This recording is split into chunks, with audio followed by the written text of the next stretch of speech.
Assalamualaikum warahmatullahi wabarakatuh. Perkenalkan, nama saya Abdul Qawi Latif. Saya bekerja di Badan Nasional Pencarian dan Pertolongan, tepatnya di Kantor Pencarian dan Pertolongan kelas B Jambi. Saya berasal dari kelompok 1 angkatan 7. Baiklah, pada hari ini saya akan menjelaskan agenda 3 pembelajaran kita pada hari pertama ini, yaitu tentang manajemen ASN dan juga Smart ASN. Sebelum itu, kita harus mengetahui dulu apa itu yang namanya ASN.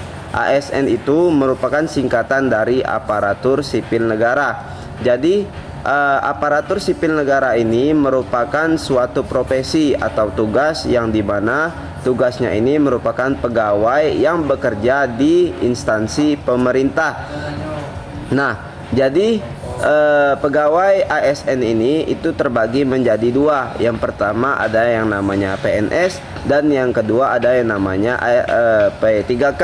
ASN ini adalah PNS ini merupakan pegawai negeri sipil. Sedangkan P3K ini dia merupakan pegawai pemerintah dengan perjanjian kerja.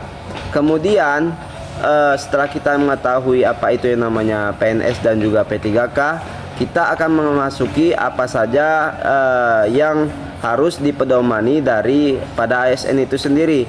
Yang pertama ada yang namanya Smart ASN. Jadi Smart ASN ini merupakan singkatan dari yang namanya S itu smart atau cerdas, kemudian modern, kemudian A akuntabel, R responsif, dan juga T-nya adalah teknologis. Jadi Smart ASN ini merupakan konsep atau visi yang dikembangkan oleh kementerian kita, yaitu Menteri Pan-RB, yang dimana Smart ASN ini adalah tujuannya untuk menciptakan ASN yang siap untuk menghadapi tantangan zaman di era globalisasi kita, khususnya pada era kita di zaman modern ini. Kemudian karakteristik daripada ASN Smart yaitu berintegritas tinggi, kemudian mahir dalam melakukan teknologi digital, kemudian cepat respon, akuntabel, dan bersikap terbuka terhadap perubahan dan juga inovasi.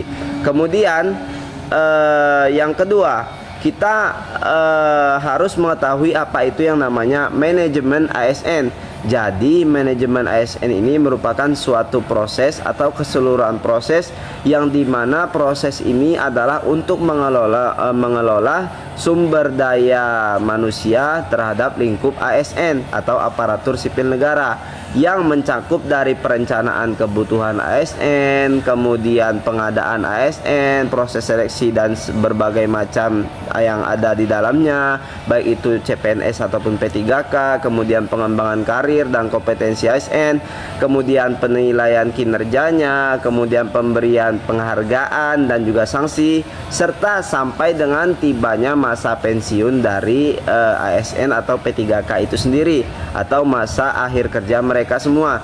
Kemudian manajemen ASN ini diciptakan bertujuan untuk apa?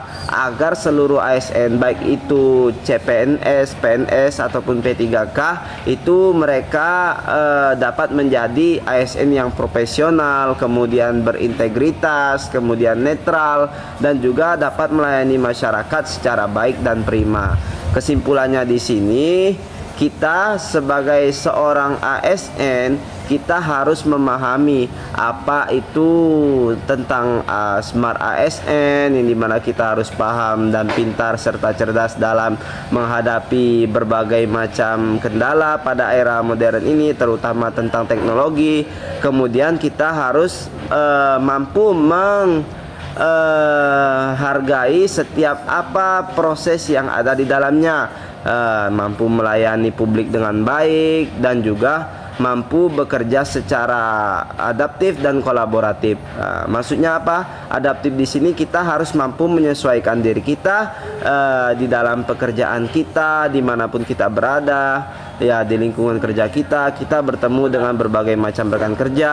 Kemudian kita harus kolaboratif, yang dimana di setiap pekerjaan kita harus berkolaborasi dengan rekan-rekan kerja kita. Jadi apabila kita tidak mengetahui sesuatu, kita bisa saling kolaborasi ataupun bekerja sama. Mungkin itu saja yang dapat saya sampaikan. Semoga bermanfaat. We are family. Afiknam Jagat Samagram. Semoga selamat alam semesta.